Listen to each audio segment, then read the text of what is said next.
Hello guys, this is Doronsmovies and you're watching the 4th episode of the lore Q&A. Today I will be answering some of your questions from the previous Q&A video. If you would like to have your comments answered, make sure you either put in the Q&A comment section or send me a PM on YouTube. Also, the other way of doing it is to send me a message on Facebook or Twitter. I have the links for that in the description below. Okay, so let's start. Michael asks, what will the Horde be now after the siege of Orgrimmar, and since Vol'jin is our new war chief? How will some of the orcs who were loyal to Garrosh do about having a troll war chief, and will they accept him or just go on the time traveling dragon with Garrosh? Well, honestly, I think the Horde will now go back under its old ways as it was under Droll. I know he's kind of more diplomatic and not completely savage and war hungry. Like most of the super loyal Garrosh followers sacrificed themselves protecting Garrosh, and we pretty much killed all of them in the siege of Orgrimmar, and even some of the survivors have probably converted. Now, I personally believe that the Horde will be better now. I mean, Garrosh managed to really improve the Horde both in military and economy, but I think the Vol'jin will be able to do the same thing, you know. He's kind of a character that can build something out of nothing. Before the Trolls joined the Horde, they were pretty much a tiny tribe on a distant island who were pretty much on the brink of extinction, and if Droll haven't saved them, they wouldn't even be here now. But Vol'jin managed to not only make the Darkspear tribe a force,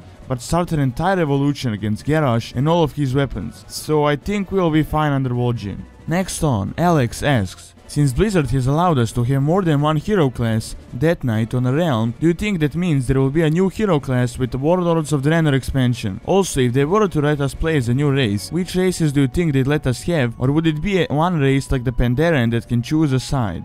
Well, at this point, I think it is pretty much confirmed that there won't be any new classes or races added to the new expansion. I mean, there are so many options they can do at this point. To be honest, I'd like to see ogres as a playable race. I mean, they've been pretty much in the Horde since, how long, 10-15 years? And we couldn't even play them. Like, they pretty much aren't anywhere. I mean, they were in the Horde since Warcraft 3, and you can't even see them anywhere. So I would like to see the ogres, and they would definitely be with the Horde. Also, they have a few choices as well, such as the Tuskar, although I feel the chances would be slim, because it's kind of old Wrath of the Lich King content. Although Dave Cossack in an interview said that we might be going back to Northrend, but not anytime soon. Maybe something will happen with Bolvar, so you never know. Then they might add the Tuskar, but pretty much now there is no chance. Also, there are always the Nagas. I mean, they can really be implemented, they have a really developed story and are pretty much developed characters, and they can definitely add them. Now, I'm aware of their issue that they can't equip boots and such, but I mean, they can always fix that, you know, they can always make a different species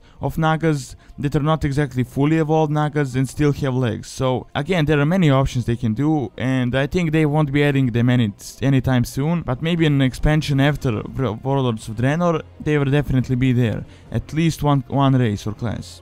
Okay, continuing on. Evan asks, with the new expansion heading back to Draenor, do you think Blizzard will use my man Rexxar or forget the true champion of the Horde? And a side note, do you think they will address some of the lore of the Mok'Natal clan? Actually, Dave Cossack again in an interview said that they really wanted to add Rexxar in the 5.4 patch, but pretty much they just ran out of time, and he was supposed to be one of the main guys in the revolution and was supposed to do a lot of things, but it's pretty much either add him big or not add him at all. So they didn't add him because they didn't want to ruin him with a minor appearance. Also, he probably will be making an appearance, as they said he's an awesome character, and he will be making an appearance again, and he's pretty much one of a few true champions of the Horde. And yeah, there isn't really much lore of the Mok'Natal clan. As far as I know, Rexxar's father disowned him, but again, I feel it's kind of unfinished, and that he will be making an appearance in the Warlords of Draenor, at least the Mok'Natal clan. Next, Rainier asks, why do almost all male aspects fall to Madness? Malygos, Deathwing and Ozdormu are all male. Also, if there is a Burning Legion that is pure evil, is there maybe another legion that is pure light and good?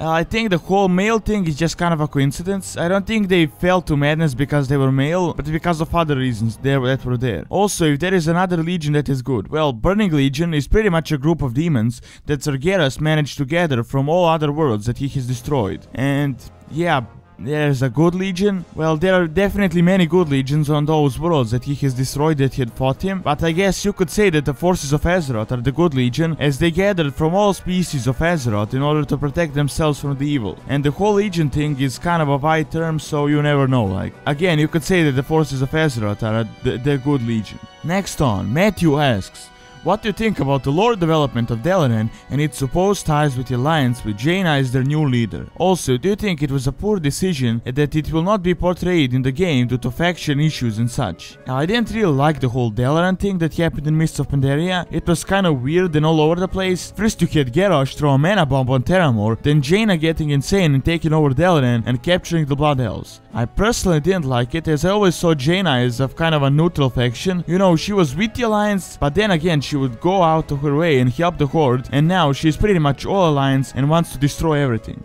I wish it would all be shown in the game, but again there are many technical issues that come by, as you said, the factions, etc. So honestly I think it is kind of a poor decision. I mean, at some point they even wanted to add Dalaran that would be floating over Orgrimmar, and it would bomb Orgrimmar with missiles and such, but again it was kind of technical reasons that they haven't added it, because, you know, there would be just too much latency between. They would do one city or another city, so again that wasn't actually implemented. Next on, Rexxar asks, okay, so in Classic we cleared Anquirai and killed everything there. What is there now? Just some ruins, or do you think they will use Anquirai in a later expansion? Well, after that, in Cataclysm, Cho'Gall came there and then tried to sacrifice Medan in order to resurrect the old god. However, he failed and then Medan buried him there. Right now, it is said that there are still some Quirai residing there and worshipping Cho'Gall. Right now, in game there is nothing there, and it is said that they might do something with it in the future. You know, they can always use Anquirai, but I don't think it will be used right now. Alright, next, LTR Gaming asks, what would be the most powerful class in the game at the moment? If there was a class War Shaman versus Warrior versus Warlock, etc., taking powerful lore figures into consideration. Also, who would come out on top, not based on in-game DPS? Well, it is kind of a thing you can't just answer, for sure. It is kind of one of those questions in like who would win a fight between Batman or Superman. But realistically, I would say that the casters would be a lot stronger than melee fighters, just because magics are a lot stronger than plain old steel. I mean, realistically, if someone comes at you with a sword and you can just teleport yourself away and then freeze him, I think it is safe to say who would win that fight. But again, magics in the game aren't the same magics that are in the story. For example, we can just resurrect someone just by clicking a single button, but in the lore, it is a really complex and a very rare thing. So right now the most powerful are the old gods and the demons, but from other normal characters I'd say that the strongest were Andin Lothar, Grom Hellscream, Orgrim Doomhammer, Terrelion, etc. So again, it is kind of a what if question, so I guess I can just give you a simple answer on that one.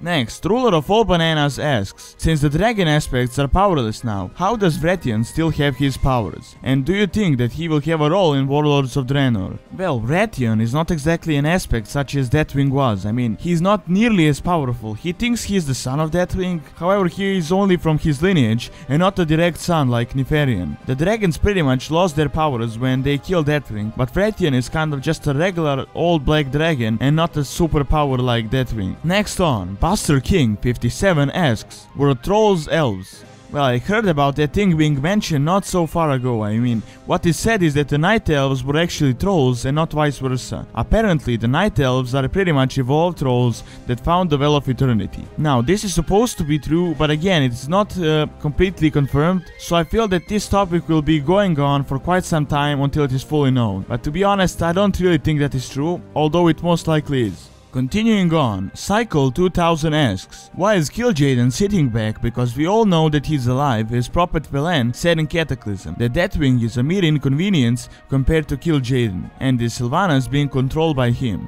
As far as we know, Kill Jaden is still in the Twisting Netherman. I mean, he will definitely make a return, we just don't know when. Also, I think Sylvanas isn't being controlled by him. I feel that she is under the influence of that thing that sleeps under Terrestrial Glades. That thing that made the elves go crazy, so they moved away. Again, no one really knows what that thing is, not even Blizzard fully. They said that we will find out what it is in the future, and they don't want to reveal it right now, as they can always, just pull something out of it and make something really cool. So I guess we'll find out what it is, and what Sylvanas is being controlled by, if she is in the first place, most likely after the Warlords of Draenor expansion. Next on, Nymphia, I hope I'm pronouncing that right, asks, what are your thoughts on there being a Demon Hunter hero class? Do you think Blizzard would consider making this happen? I've always been interested in the story behind the Demon Hunters, and I think it would be a good, if not really cool addition to perhaps the next Burning Legion expansion. Well, the Demon Hunter hero class would be a great addition. It is kind of a mix between a few classes, like Warrior, Rogue, and maybe even Warlock. I think they will be adding it in the future, but again, I mean, it would be awesome if they did. They can, however, make us subclasses with subraces, so they could make it happen, but again, it is still kind of unpredictable, and they can always add them, but who knows if they actually will. Alright, next, Nemanja asks, is Magni Bronzebeard really dead, or is he just turned into a stone? Well, he was petrified and then turned into a diamond. As far as I know, his spirit is still around. He might be coming back in the future, but you may never know. I feel he is one of those things that Blizzard just keeps around, so you know, they can just bring it back in the future, so it's kind of an open opportunity for them. So they can make something cool out of it. Next on, Warlord asks, what are your thoughts on the next expansion? Well, I'm personally really excited about it. I remember back when I was learning about the orcs and when I was role-playing in orc, I always wanted to know what actual Draenor looked like, and now we'll be able actually to go there, which is amazing. I mean, just the fact that we'll be able to visit Draenor as it was before wins the whole thing for me. Also, I think the garrisons are an amazing idea. I just hope they won't be too generic about it and that we'll be able to customize a lot of things. Also, the new player models look amazing. I mean, they went from 1000 polygons to over 10,000, so now they're not just relying on textures and normal maps to do the details for them, but there will be actual details in the sculpted models. The only thing I wouldn't like, and I've been hearing a lot about it, is that Grom Hellscream will be the main boss of the expansion, which would suck as he's an amazing character. Well, in conclusion, I think it would be an awesome expansion. Alright, next on, LT Grande Montagna asks, what do you think about the Klaxxi and the fact they followed Yasharaj in the Siege of Orgrimmar? The Klaxxi were against the Empress when she was driven by the Shah of Fear, but we find them in the downfall right before Garage. Shouldn't they recognize that the Shah of Fear, like anger and pride, violence, and the rest of the Shah are work of the heart of Yasharaj and be okay with it? Well, the Klaxxi were actually one of the ancient races of Azeroth, much like the Nerubians or the Bugs in Anquirai. They worshipped Yasharaj until the Titans defeated him and locked him in. Now, they followed the Empress, but their true leader was still Yasharaj, and when Garrosh took his card, they just followed by. They weren't in any way trying to help Garrosh or the Horde, they just kind of followed their ancient leader. I guess they were just waiting for the real leader to return.